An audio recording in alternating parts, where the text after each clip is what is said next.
कि जाने कहाँ सवेरा है।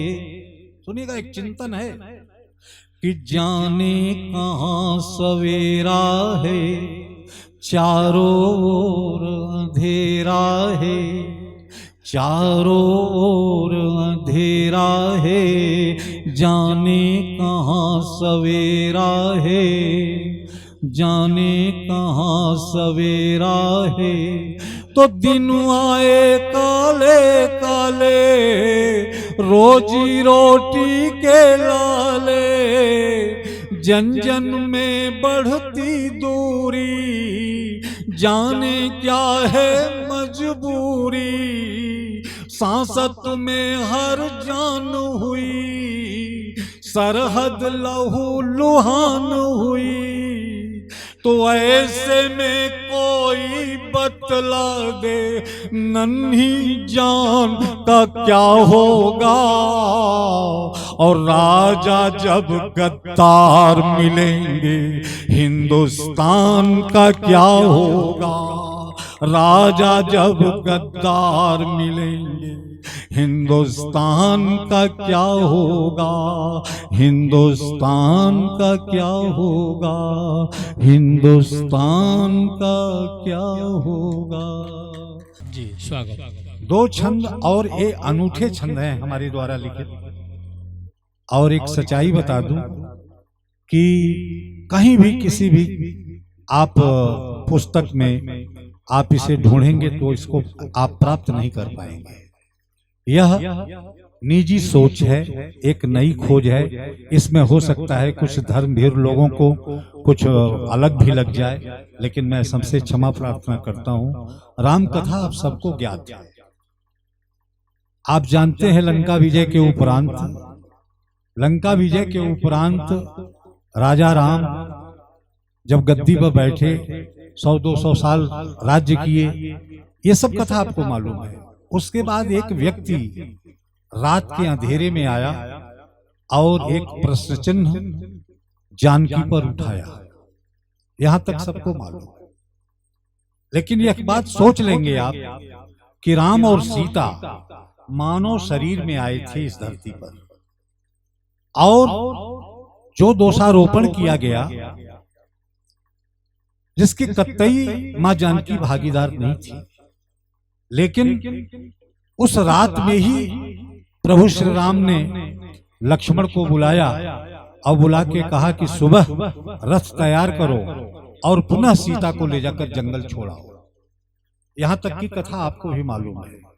लेकिन मेरा अपना सोच जो है, दो छंद कह रहा हूं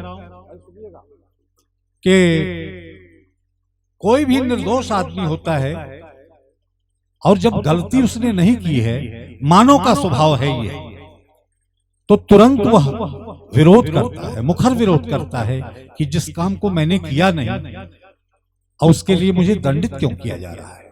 लेकिन मां जानकी ने कोई विरोध नहीं किया, निर्णय सुन लिया, विरोध नहीं किया।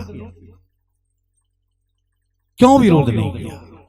जब वह मानव थी, मानव का स्वभाव है विरोध करना। लेकिन विरोध मैंने मान लिया कि शायद इसलिए विरोध नहीं किया, चुप रहो, शायद इसलिए विरोध नहीं किया कि वो राजा जनक की पुत्री हैं, चक्रवर्ती नरेश दशरथ की पुत्र वधू हैं। वह सामान्य महिला नहीं है कि वह अपने पति का तुरंत विरोध करे।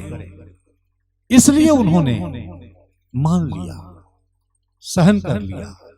लेकिन फिर मैं सोचता हूं कि मानव की आत्मा तो स्वीकार नहीं करती है, मानव की आत्मा स्वीकार नहीं करती, आत्मा विरोध करती है। और जब जाने लगी सुबह और रथ के पास जाती हैं, खड़े हैं भगवान श्री राम, तो उनकी आत्मा सवाल करती है, मां जानकी की आत्मा सवाल करती है। आप कहीं नहीं पढ़े हैं।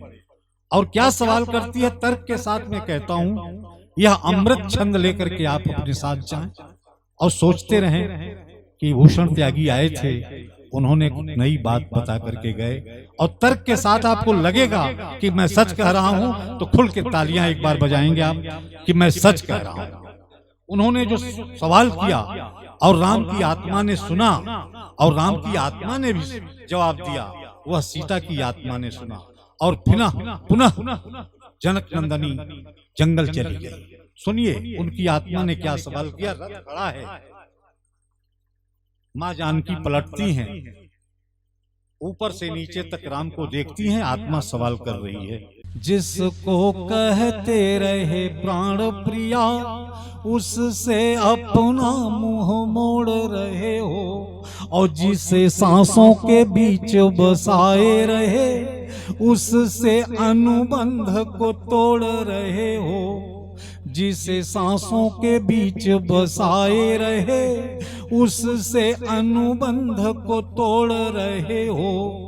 तो जिन हाथों को पाणी ग्रहण में लिया, सोचिएगा धनुष यज्ञ के बाद विधिवत ब्रह्म विवाह हुआ था, सप्तपदी के फेरे लगे थे, राम ने शपथ ली थी कि सुख में दुख में तुम्हारे साथ रहूंगा।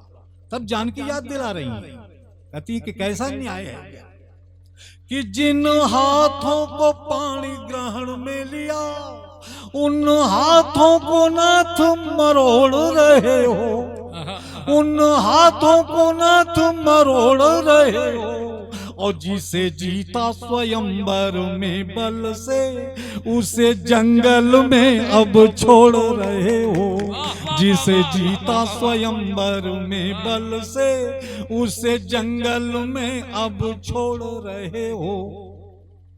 कहीं स्वीकारोक्ति नहीं है, लेकिन राम की आत्मा जवाब देती है, और जो जवाब सुनेंगे आप तो निश्चित कहेंगे कि नहीं, राम ने न्याय कर दिया।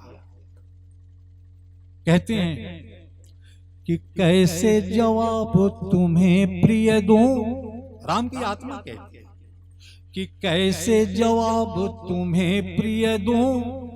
यह भी आप जानते हैं कि जब आदमी के पास कोई जवाब नहीं होता, किंकर्तव्य विमूढ़ हो जाता है, तो सिर्फ उसे ऊपर वाला दिखाई पड़ता है। छंद सुनिएगा कि कैसे जवाब तुम्हें प्रिय दूं, प्रभु की मर्जी प्रभु की सब माया, कि कैसे जवाब तुम्हें प्रिय दूं, हरि की मर्जी हरि की सब माया, और सोच नहीं कुछ पा रहा हूं, किस भांति तुम्हें यह दंड सुनाया, सोच नहीं कुछ पा रहा हूं, किस भांति तुम्हें यह दंड सुनाया, तो कैसे रहूंगा मैं प्राण बिना, सीता तो उनकी प्राण है, कि कैसे रहूंगा मैं प्राण बिना, और कैसे रहेगी मेरी यह काया, और राजा का धर्म निभा तो दिया, पति देव का धर्म निभा नहीं पाया, राजा का धर्म निभा तो दिया, पति देव का धर्म निभा नहीं पाया। इन्हीं शब्दों के साथ मैं पूरे मंच को, आप सबकी उपस्थिति को प्रणाम करते हुए आज का यह मंच पुनः आपके हवाले करता हूं कि जाने कहां सवेरा है।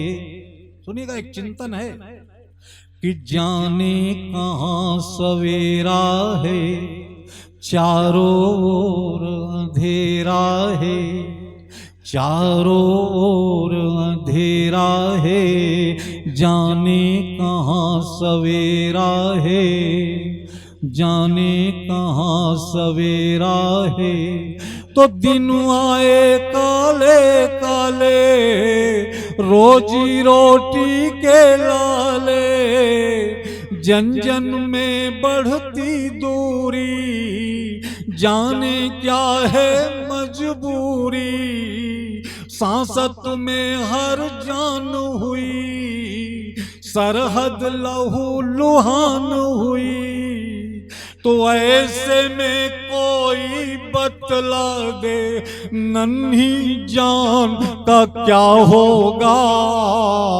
और राजा जब गद्दार मिलेंगे, हिंदुस्तान का क्या होगा, राजा जब गद्दार मिलेंगे, हिंदुस्तान का क्या होगा, हिंदुस्तान का क्या होगा, हिंदुस्तान का क्या होगा। जय हिंद, जय भारत।